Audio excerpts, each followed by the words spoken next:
Well, there's a first. Welcome to Sarah's Country. I'm actually just emailing someone who has just touched base saying, how do I watch your show? Because they've heard about one of the wonderful guests that's coming up on Sarah's Country tonight live. Welcome to Sarah's Country, where we discuss the matters that matter most to farming, food and fashion 3 times a week, broadcasting from Biasly, the best place on earth, New Zealand, Aotearoa.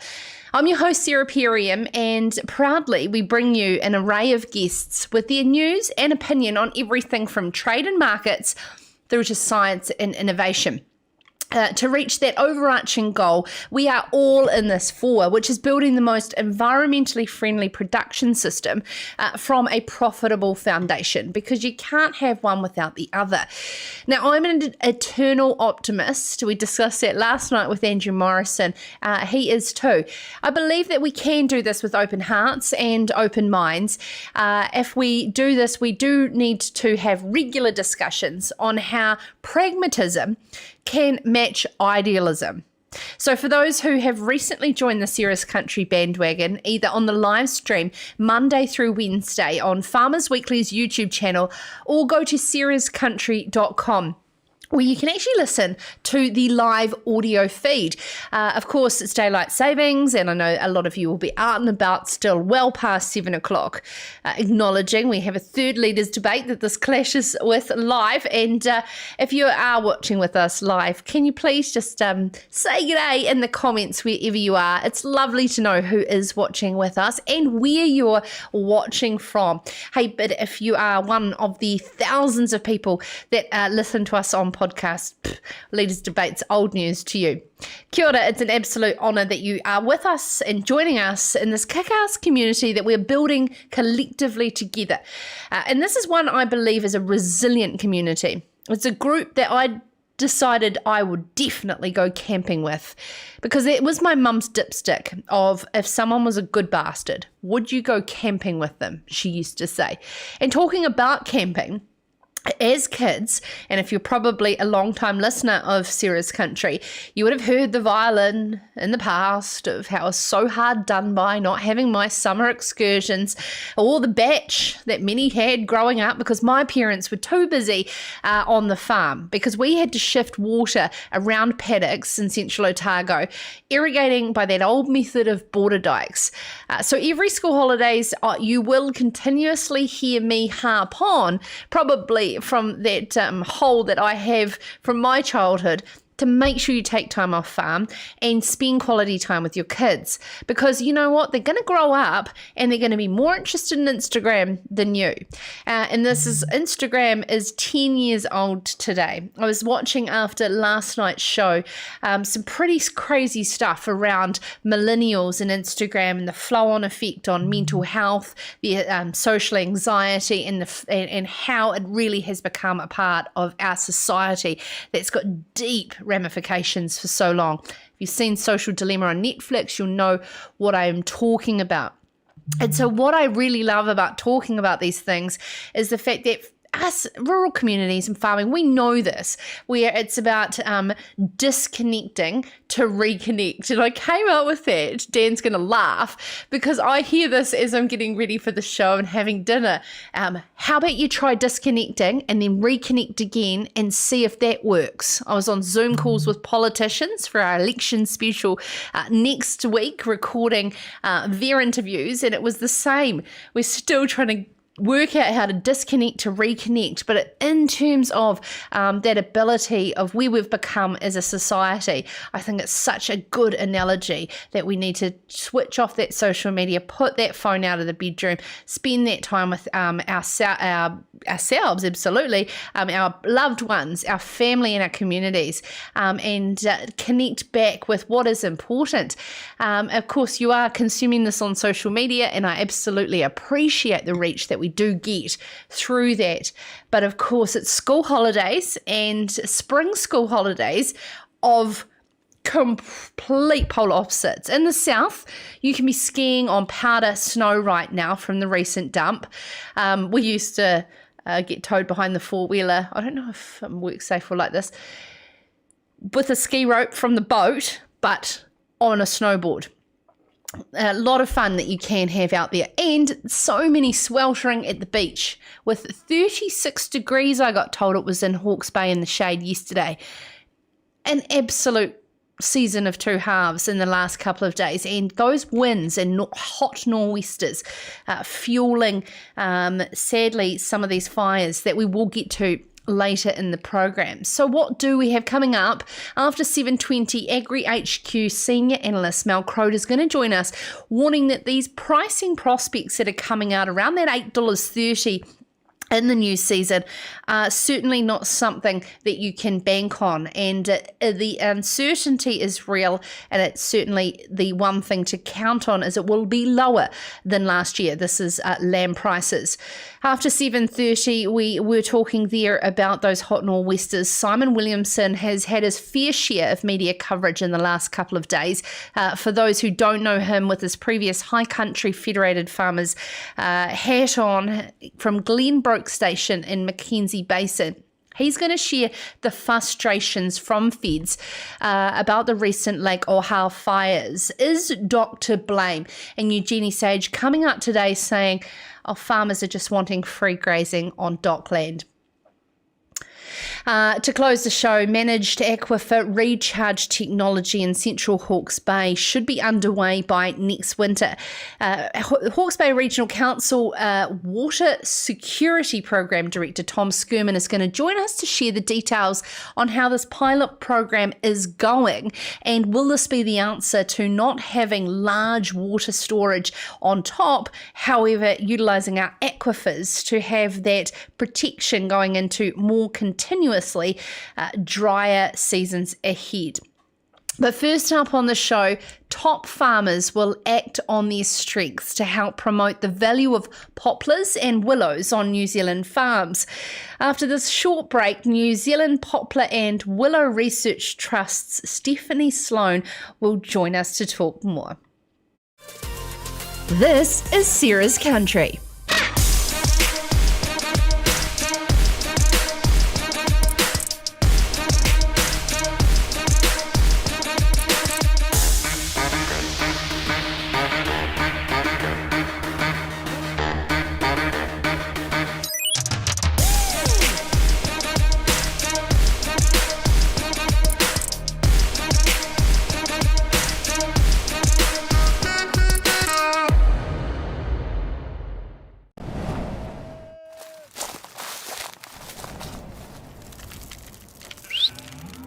Growing a better world takes courage. It takes foresight and vision. It's about dreaming big, then being brave enough to follow that dream through. To create a world where food is plentiful, soils are healthy, and rivers run crystal clear. A world where we grow more with less, where livestock is tended to with care. Energy is friend, not foe, and waste is a valuable resource. This is the world you're already shaping through imagination, innovation, and determination.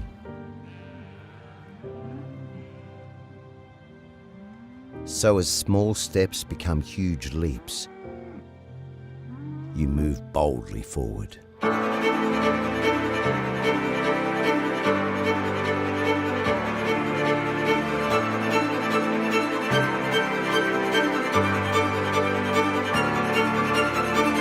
And Rabobank is there beside you to help grow a better world together.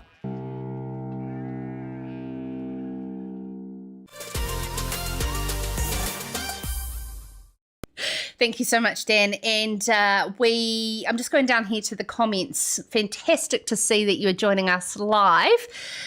Richard Burden, your spelling. Hi, Sarah from Lake Ōhau with this cannabis referendum. Just checking the spelling of your Hi, but wonderful to see you joining us below. Jock, good to see you. How's the farmers market looking for this Saturday? I do have to come into Christchurch and catch up with you.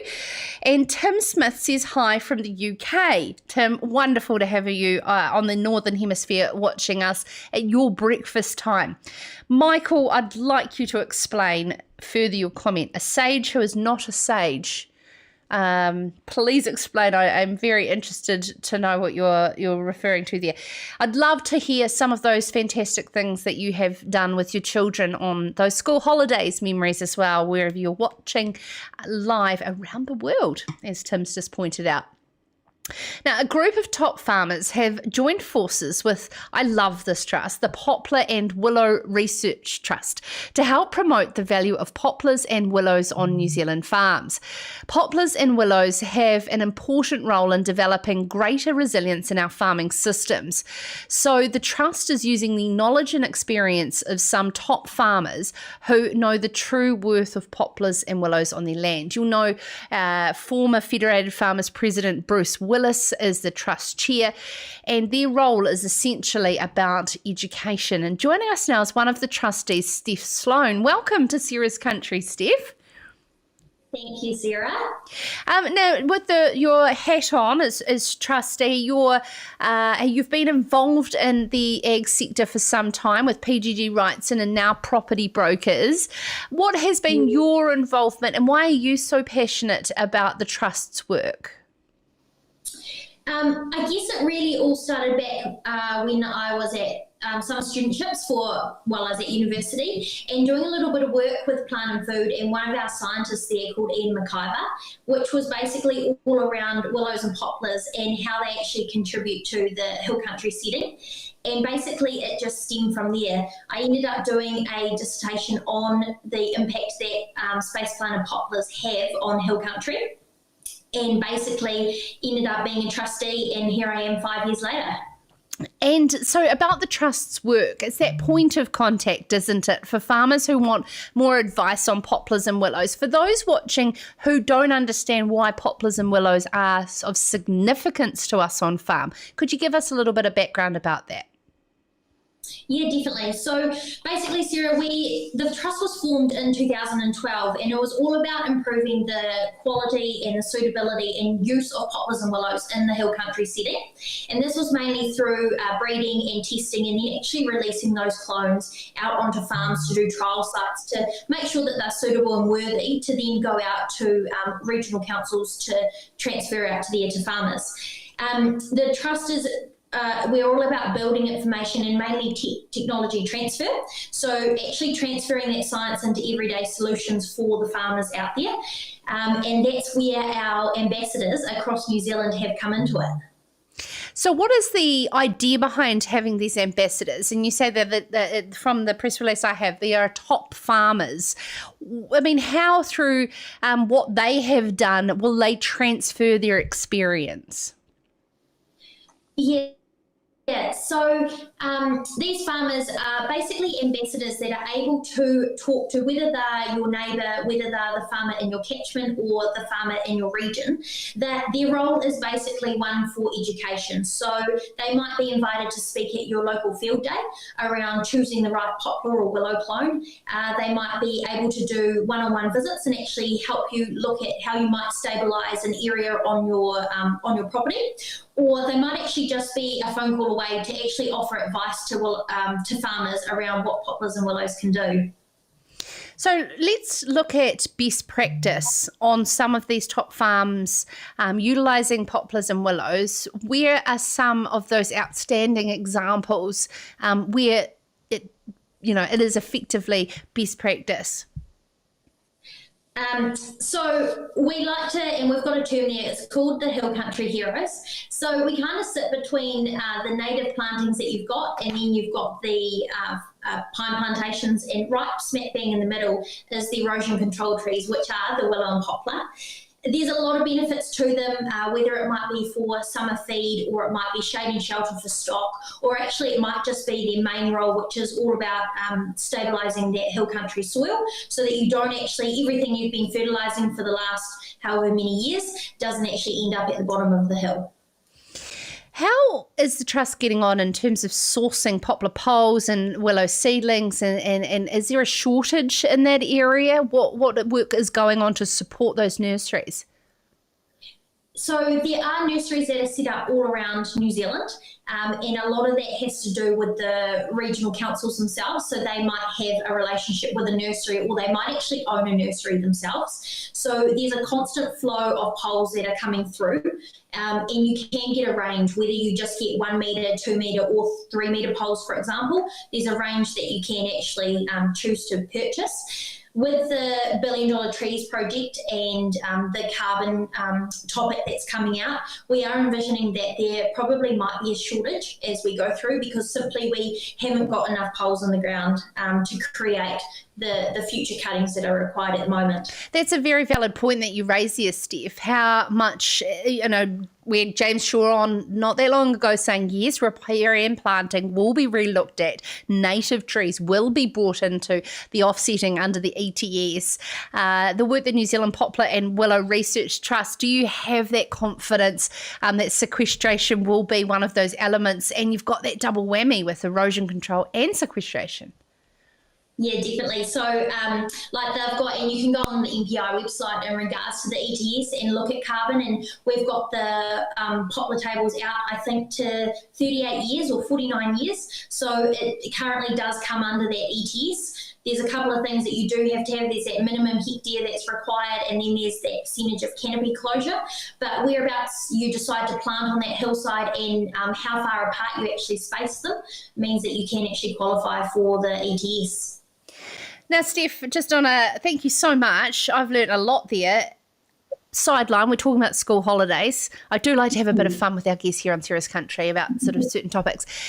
Whereabouts did you grow up, and what were some of those memories that you had back in the day with your parents on school holidays, or a bit hard done by like me, forced to farm work? So I grew up on a 350 hectare Shinbee farm in the mighty Wairarapa, and our school holidays were basically, we were free labour for all the odd jobs that we were able to do, but we always managed to head away to Lake Taupo and days on the lake water skiing and biscuiting. Yeah, it's pretty awesome memories. And then on the farm basically, which was always a lot of fun. Oh, awesome. Thank you so much. Steph Sloan there, the trustee, one of the trustees there from the Poplar and Willow Research Trust. One thing I did with my mother in the school holidays, she was mad on planting trees, and she had her own tree nursery actually, and she taught me how to create cuttings from poplars and willows around the shores of Lake Dunstan back in the day when the lake filled up, and she would pull branches off just at the right time and put them in a bucket until they sprouted roots. And I remember being always in her large tree nursery, and then we would spend those school holidays planting out those trees. And going back now 20 years later is just super cool to sit under the shelter and shade of my mum's hard work with her little side. This is Sarah's Country. Delicious. Ever wondered where it starts? Does it start with care? Respect. Fresh grass 365 days a year.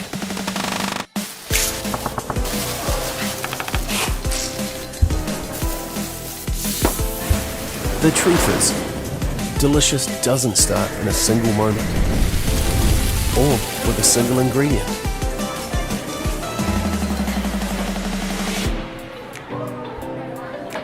Delicious starts here. An article by Neil Wallace in this week's Farmers Weekly. There's an offer floating around of $8.35 a kilo for lamb by one exporter in the North Island. But as our wonderful AgriHQ senior sheep and beef analyst has continued to warn, don't think that this is a precursor for what prices we can see this season. And joining us now is Mel Croad.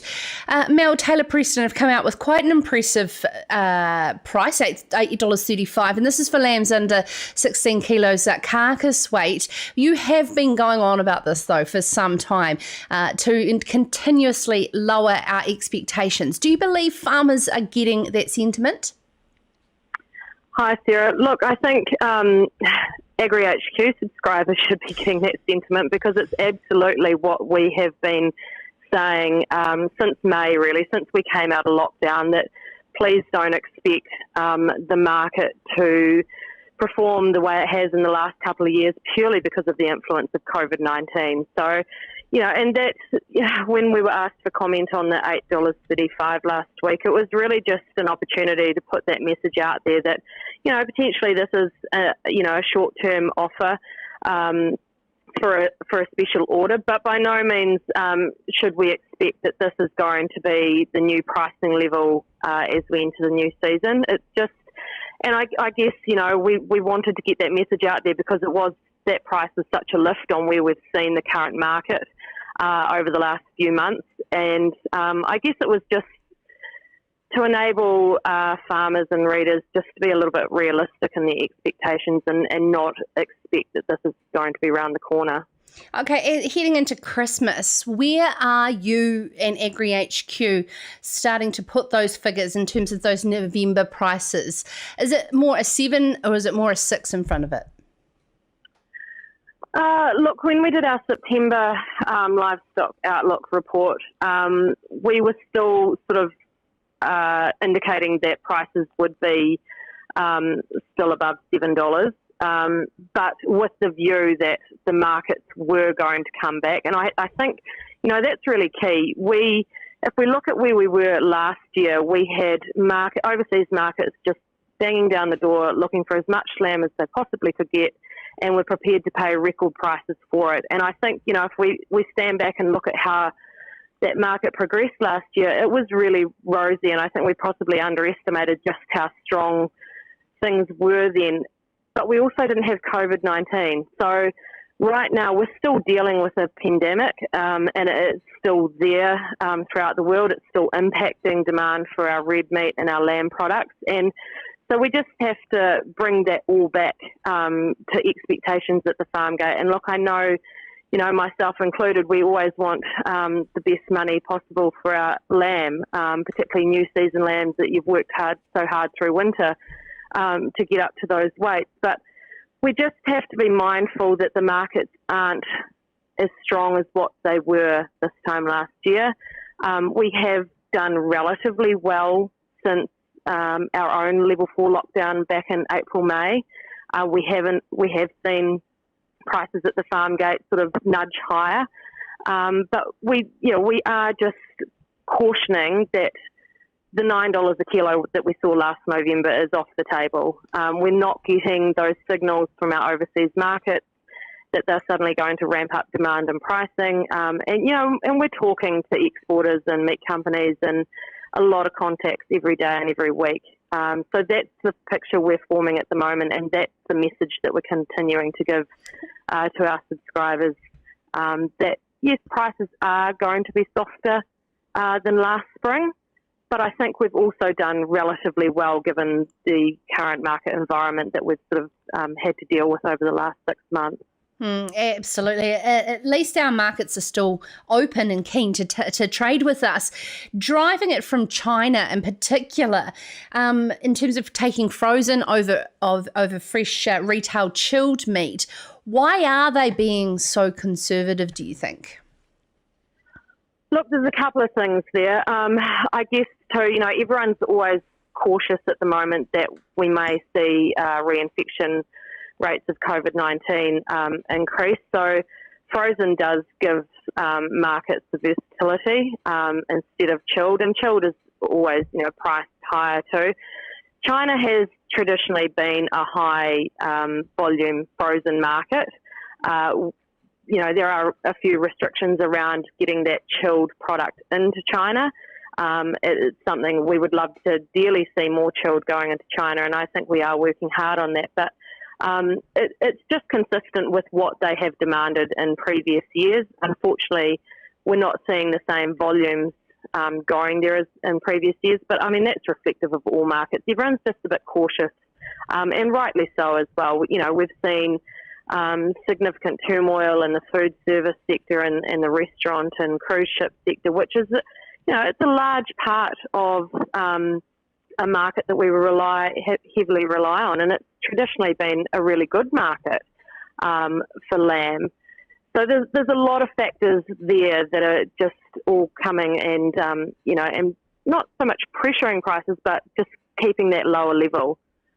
You know, it would be great to see more demand, and we are starting to see some markets sort of show some signs of improvement, but it is coming off a really low base, and that's the key message too, that any upside's starting from a much lower position than the last two springs, and so we've got to be mindful of just how much markets can, you know, push that up.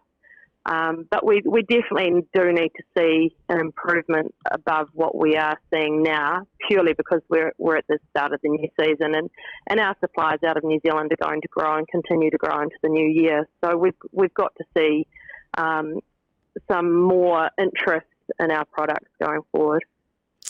Thank you so much, Mel. Of course, Mel Croad there, Senior Sheep and Beef Analyst for AgriHQ, where you can subscribe to a lot of those reports. Don't take Mel away from me just yet. I've got one last question for her. But agrihq.co.nz to subscribe for your market intelligence to make smarter business decisions, where you can, of course, make those decisions early and ahead of the game with the great team at AgriHQ right beside you. Mel, tonight throughout the show, we are talking about this absolutely crazy weather around the country. Doesn't know whether it wants to be winter or summer. This school holidays, what are you doing in the Hawke's Bay with your children with these crazy temperatures in terms of enjoying it where you can? I know that you don't say that to Hawke's Bay when it's sweltering, but what are some of those things that you do enjoy when you do have those extremes? Unfortunately for the kids, it's generally getting out on the farm and getting them, putting them to good use around the place. But look, we've been enjoying really hot temperatures over the last few days, and you know, whilst we'd like to see a bit of rain, there's always room for an ice cream at the end of the day after they've been out on the farm and enjoying the good weather and helping with docking and everything like that. So. Yeah, a little bit boring from their point of view. We might have to work on that for the next holidays, that's for sure. Oh, no, that great way to celebrate, absolutely. The Tip Top man was outside of the Taitapu store today, and, oh, goodness, it just brings back the, Mr. Whippy, which we never had in the country. And I remember always visiting friends in town, and it was something so special. But for all those enjoying their school holidays, make sure that you do spend some quality time with your kids, because they'll be growing up before you know it. Thank you, Mel, so much for joining us. Mel Croad there from AgriHQ. Coming up after the break, we're going to be joined by Simon Williamson. He was formerly the High Country President for Federated Farmers, taking that hat off, but he has certainly been a media spokesperson when it comes to the farming community down at Lake Ōhau and the Mackenzie Basin, with the fires that have devastated over 50 homes and killed many livestock and swept across a lot of landscapes. Been extremely sad. Feds are blaming DOC. We are going to be joined by Simon after the break to get more. This is Sarah's Country. Balance has its own team of innovation specialists. It's our job to lead the way, working with some of the most cutting-edge science and research. We've got partnerships with some of the best suppliers in the world, so our farmers get the very best products for New Zealand farms. And in every region across the country, the conditions are very different, and farmers and growers' needs are too. That's why we're always looking for solutions that are just right, like here at our Huntly Service Centre. And here in Canterbury, we've got a self-service silo, so I can pick up fat when it suits me. And here in Morrinsville, we've got a world-class mill. That means that we can safely deliver our customers with the freshest, highest quality feed and minerals. It's about putting the customer first, because that's what drives our business. We've been focusing on faster turnaround of orders. We've got to get the right products to the right places at the right times. Here in Taranaki, we've got New Zealand's only urea manufacturing plant. It's where we create our premium sustained fertiliser. We're supplying nationwide and working locally. By getting to know you and what you want to achieve, we can help you get there. And with the new My Balance platform, Balance has put my farm at my fingertips. In fact, we offer support in all sorts of ways, sharing the best nutrition practice with farming families across the country. Whether we're talking about animal health, farm productivity, or looking after our natural environment, sustainability underpins everything we do. We use our local expertise and the latest tools to help farmers and growers navigate the changing regulations, so you can leave your farm in great shape for the future. And we can be really accurate, avoiding areas like wetlands and waterways with our award-winning Spread Smart tech. It makes the job far safer, more efficient, and gives you the best results. When you've got access to that kind of know-how, you've got the support you need to make sure you're farming sustainably. It's that kind of thinking that'll keep us going for generations to come. Together creating the best soil and feed on earth.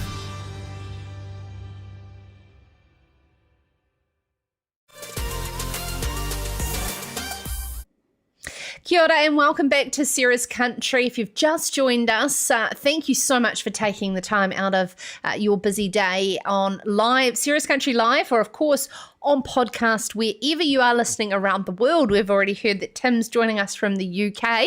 If you are listening from around the world outside of New Zealand, drop into the live comments where you're listening on YouTube or Facebook and let us know where you are watching.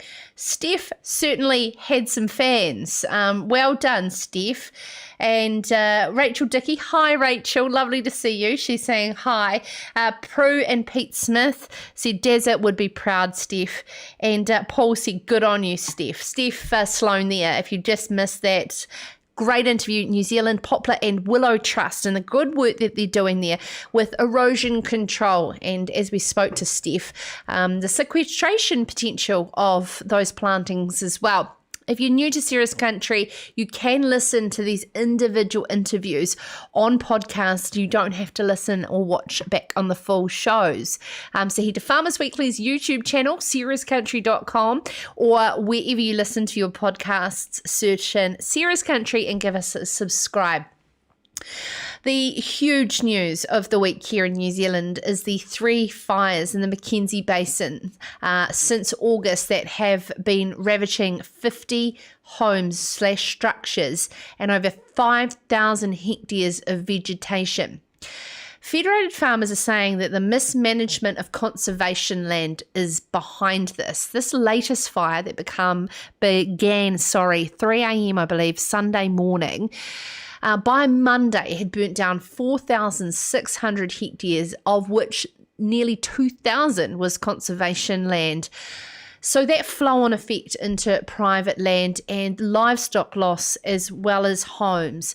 There's 11 helicopters and 8 ground crew currently ongoing fighting the fires around the Lake Ōhau village. Federated Farmers High Country Chair Rob Stokes is being quoted on farmersweekly.co.nz that this negligent management of conservation land is to blame on DOC. Joining us now is local farmer and previous High Country president for Federated Farmers, Simon Williamson, and media spokesperson. You sick of media yet, Simon? It's not my everyday job, Sarah. Oh, but you are certainly a good person when it comes to getting a honest portrayal of what is happening on the ground. We are Tuesday evening. What has progressed, and before we get into who's to blame, what's things looking like as of tonight? From what I gather, Sarah, there was quite a heavy shower of rain up there today. The fire had burnt itself out going up the hill pretty much into the shingle, and from what I gather, most of it's extinguished now. So heading out, but in terms of spreading out, in the basin, are we seeing any further continuation? Well, just luckily it can't go too far much further into the basin because it's been developed, and originally where Solid Energy decided to grow biofuel but never actually grew any biofuel, at least they took the pine trees out and made it into pasture in the end. So luckily further down there's irrigation and there's good fire breaks in there now that'll stop it going any further. But The mainstream media are talking about the extensive damage to over 50 homes and structures in that village. And watching Mayor Gary Kircher this morning was heartbreaking.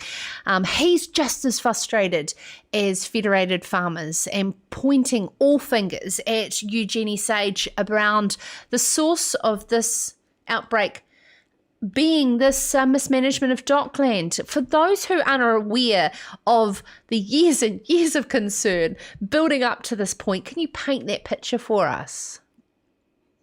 Well, we've been really concerned about this for a long time, Sarah, and the Crown have been, even before tenure review, but through the tenure review process, have taken in hundreds of thousands of hectares of ground and just taken it out of farming production.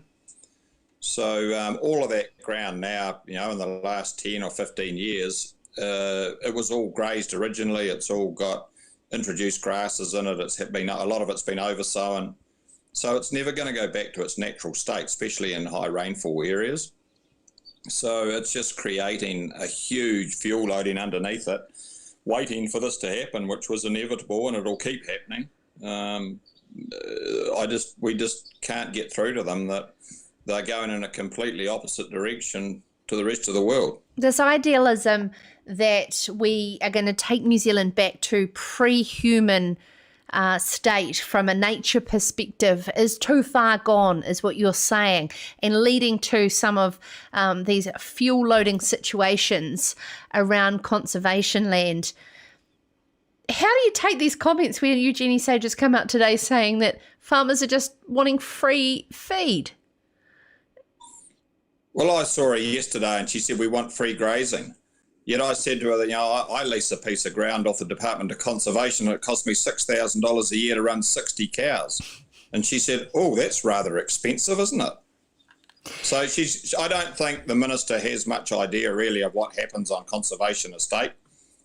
She's answerable to a really left-wing party, so she'll never be able to make decisions anyway. But in the meantime, they have to be held accountable, and there's going to be more and more of these fires. And some of these valleys that they skite about closing up are going to be massive fire risks. The Aquifer Valley, if a fire like that got going in there with no development to stop it, it would go right through to Naseby. Yeah, and let's talk about that, because I do remember those times, as do you very well, Simon, when they locked up the likes of Aquifer, and you talk of to the likes of Ross Ivy and the grazing management that's going on to keep wilding pines under control. What is the current state of these Helen Clark purchased properties 2020 as opposed to the farming days that we remember in the early 2000s? Well, in a 60-inch rainfall where it's been farmed for 150 years of semi-development, it'll never ever go back to being its natural state. Introduced grasses, cocksfoot timothy, the staple of red clover and white clover will always outdo native plants. And the simple fact that they grow up, do their thing and die down and smother everything underneath them. And that's why grazing is such an important tool in those areas, and it helps it helps the biodiversity underneath it. The Americans have found that out. The Australians have found that out in the last couple of years with their fires. They've changed direction completely again. The English have been doing that for years and actually paying people to graze that country that was set aside. Okay, so we are in the throes of a week and a half going into an election. There's currently a leaders' debate going on for the third time right now live. Simon, for another 3 years of this particular ideology, what does the high country look like if these types of grazing management cannot continue, and we do have that climatic risk only become more and more? Well, hopefully, we won't have the same government that we've got now, because they're not doing anything about it. And if the Greens get back in, it'll be amazing. They haven't done anything while they've been in power. The coalition doesn't seem to have worked at all well, does it? But as for going forward, what happens, it'll be a disaster. There will be a lot more of these fires. There'll be lives lost. They're encouraging people to go back into all of these conservation areas. There will be, and just by the nature of having people in there, you're going to end up with fire. So I don't know who's going to pay for it. Are the Department of Conservation going to stump up and pay for it? Are they going to pay for the 50-odd houses that got burnt at Ōhau Village? Who's going to pay for all this stuff? Yeah, avoidable risk, and it'd be interesting to see where the insurance companies end up landing on this, because of is it technically a natural disaster when we've built ecosystems in these types of environments, and with I don't know, what was it like today with the strong northwest winds we had here in Canterbury? I took one look out the window today, Simon. I thought, shit, you wouldn't want to spark in those Port Hills today, and people are just wanting to climb into living in the country. Yet they're not thinking about the fire risk burden of where they're living. And that is the whole. But councils have to take a responsibility over this as well. They had to have water mains, but a water main's no good to you at 3 o'clock in the morning when you're so isolated. Now, there is houses up there that had elaborate irrigation schemes with 2 horsepower petrol motors that they left going, and it saved their houses. They had grass around their houses, they had sprinklers going. It burnt their downpipes, but it didn't burn their houses down. Oh, it's an absolute worry. And Federated Farmers High Country Committee, all you got to do is keep banging on that door, and where we end up post-election is another thing, and I'm sure, Simon, in all your years in that seat, you'd probably be happy to hand that baton over to Rob Stokes. Oh no, look, it's a really interesting job, and you're at the coalface. You get a chance to talk to these people and hopefully make a difference.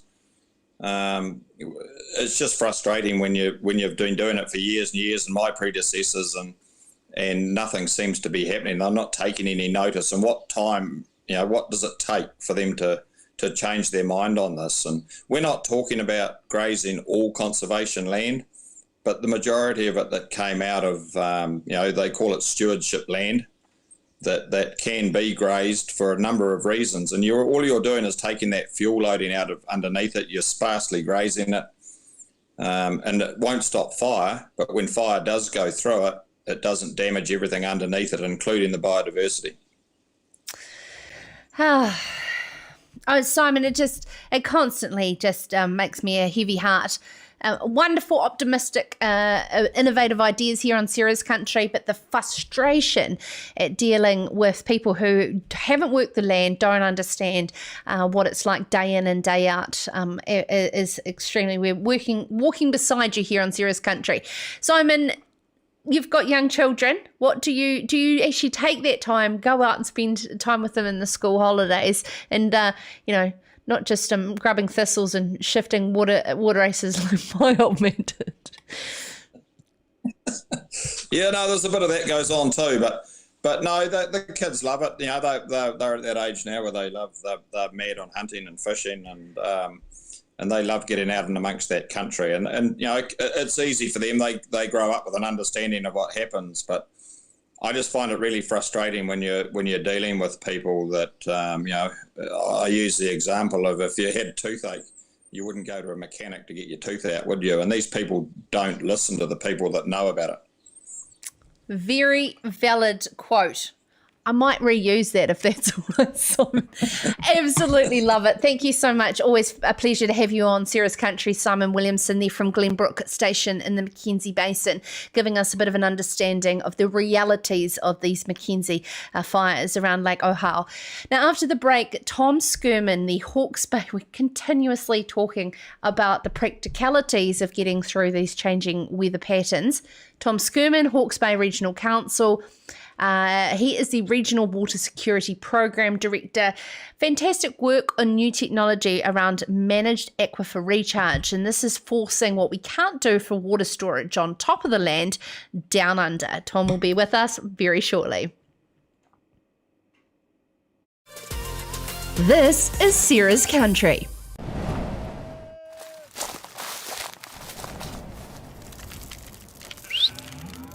Growing a better world takes courage. It takes foresight and vision. It's about dreaming big, then being brave enough to follow that dream through. To create a world where food is plentiful, soils are healthy, and rivers run crystal clear. A world where we grow more with less, where livestock is tended to with care. Energy is friend, not foe, and waste is a valuable resource. This is the world you're already shaping through imagination, innovation, and determination.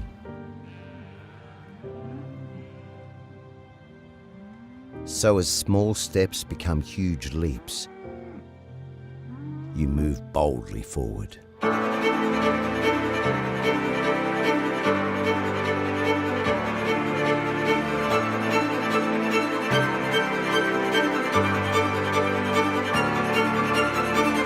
And Rabobank is there beside you to help grow a better world together.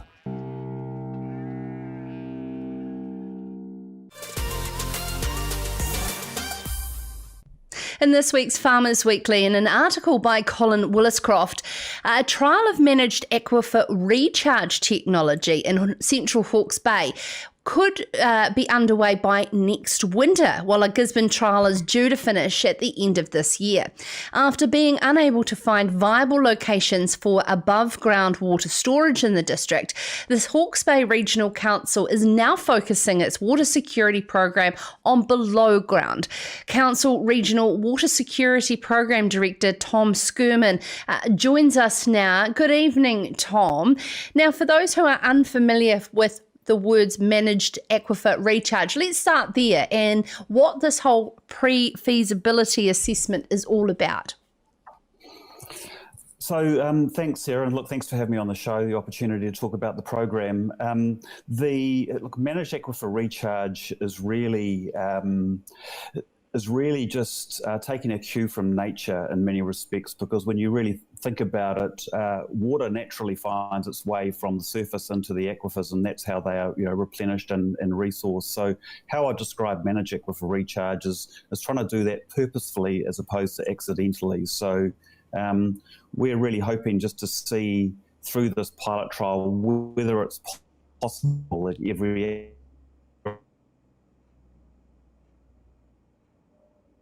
is different and the quality works. So we're just really interested to see whether this could be a tool in the toolbox for sort of dealing with our water supply and demand balance.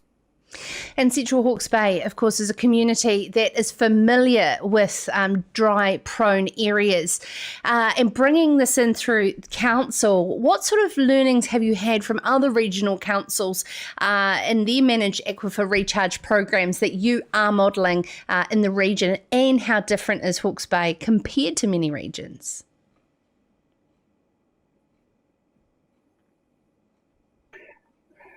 So, Sarah, look, I'm sorry, I'm actually having a little bit of a connection problem here, so I'm not sure I fully got your question, but I think you asked me about how is our program similar or different to other programs that have been run around the country, because there are three other, as you've mentioned, I think there's three other programs on, one in Gisborne, one quite a large one in the Hinds, and an emerging one in the Oriti district in Southland. So, look, we've been...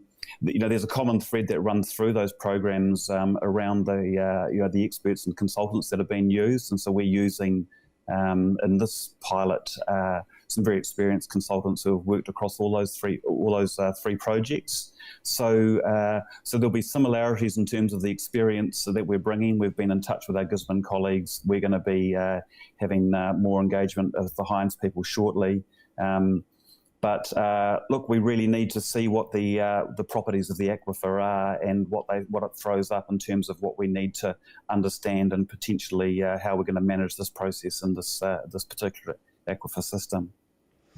So what sort of numbers are we talking here of water that we can inject, into the aquifer, do you believe?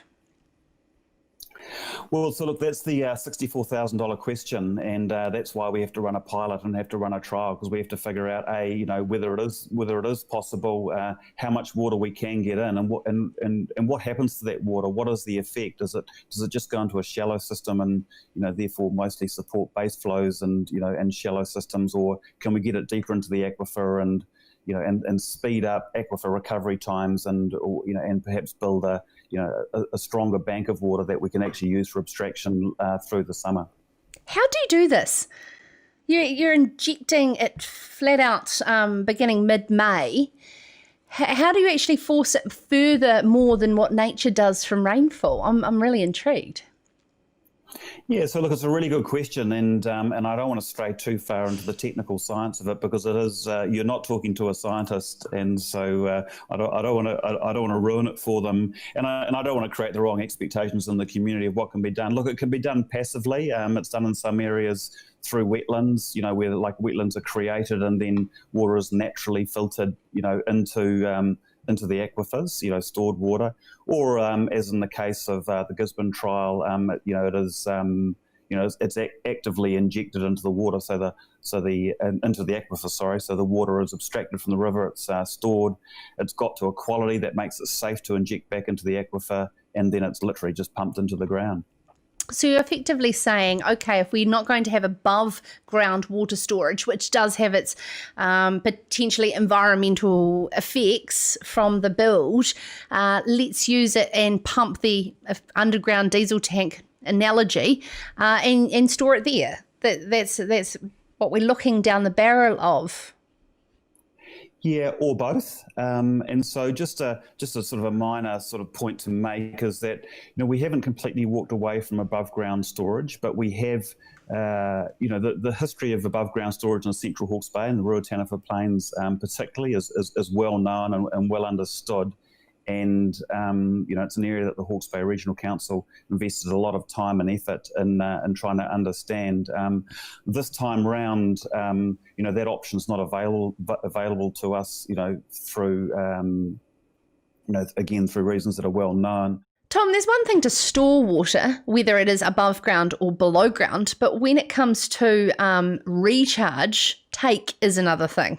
How is Hawke's Bay Regional Council working on the take of different irrigators and landowners to make sure that this entire recharge project going beyond pilot will actually work? Look, that's a very, very challenging and very big question, Sarah. So it's this pilot project is part of a broader Hawke's Bay Regional Council and Provincial Growth Fund project of work looking at water security right across Hawke's Bay.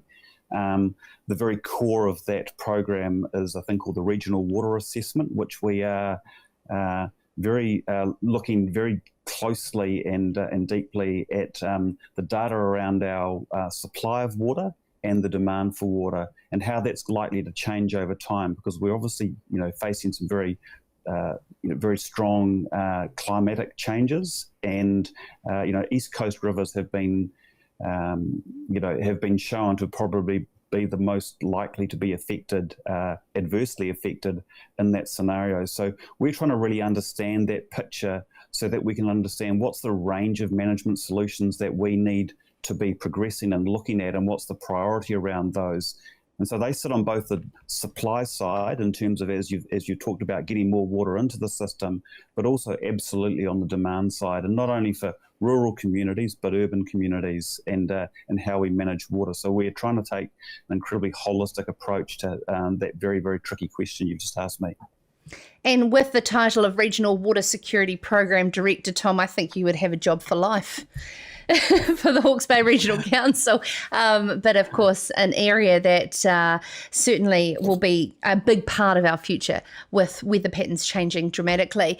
Before we go, you're our last guest of this evening. We are talking about school holidays, Tom. Memories of those school holidays with your children. What are some of those treasured memories around some of the, say, warmer months? Well, it's a good question, and I think the it took me some time to realise that whenever school holidays came along, we'd try to be good parents and go and do something adventurous, and we'd always often leave Hawke's Bay and head to Taupo or head out of town. And I always wondered why there was this incredible stream of traffic going the other way. And so it took me a long time to realise that, or appreciate what a wonderful place Hawke's Bay is and what a fantastic climate we have. And so we got over moving away, and we had a lot of fun staycations here in Hawke's Bay. Lots of water and lots of things to do.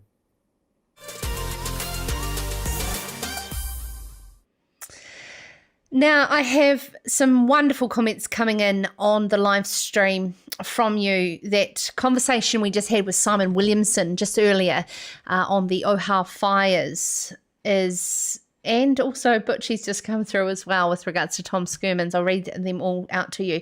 Duncan Barr has said, this is regarding the fires, and Doc, the fingers being pointed, has said, I really hope the insurance companies look to recoup their losses from Doc. There really needs to be accountability with these events. Annette Scott has gone on to say, what opportunity is there to fine the Greens and their cohorts for negligence that is creating risk to human lives? And from an animal welfare perspective, these are all very valid points.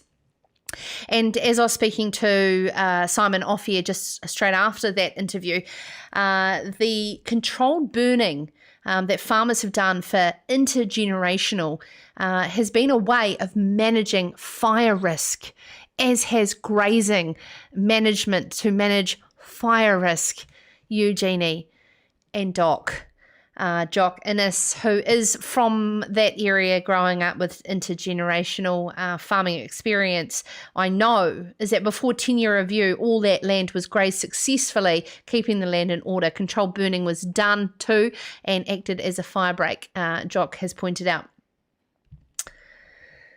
The frustration is real. Brent Patterson, my apologies. Very interesting interview, Sarah. This impacts all of us from producer through to consumer. Yes, this entire show does. And if we can continue to get more and more people to consume Sarah's Country wherever and however as best suits them, I do have to end how I started this show. If you started right from the start, I was absolutely in my own world when Dan pushed go live because I was busy writing back to Diane. Diane sent me an email before the show because she wanted to watch Steph Sloan's interview on the Poplar and Willow Research Trust. Anyway, I sent her back and she's struggling to understand how to watch the show. She says, we still don't have cell phone coverage, so perhaps it is something to do with us. Really need to keep up with the rest of the world, so being able to get good internet and cell phone coverage would be a blessing. Perhaps an idea for your show, which is something we continuously discuss on this show. But she said, many thanks. I look forward to being a new viewer. So thank you so much for those continuously building and supporting around the concept of Sarah's Country. If you listen on demand, on podcast, please make sure you reach out and share this with your wider community so that we can extend this information, if you are enjoying it, to that wider audience, to get the information on the matters that matter most in a digestible multimedia way that works for people. I'm not much of a reader, to be honest, hence why I enjoy having these things pop up in my Instagram feed, and I can consume and learn things along the way. Not everything on Instagram today, 10 years old, is all selfies and lovely fake lives. There is opportunities to learn and grow around it, and for that in-depth journalism, make sure you check out Farmers Weekly in your mailboxes at the start of the week, as well as on farmersweekly.co.nz with that incredible stable of agricultural journalists and analysts bringing you the depth to the stories that are going on in farming, food and fashion here in Aotearoa, New Zealand. You've been an absolute gem joining me tonight, clashing with Jacinda and Judith for the third time.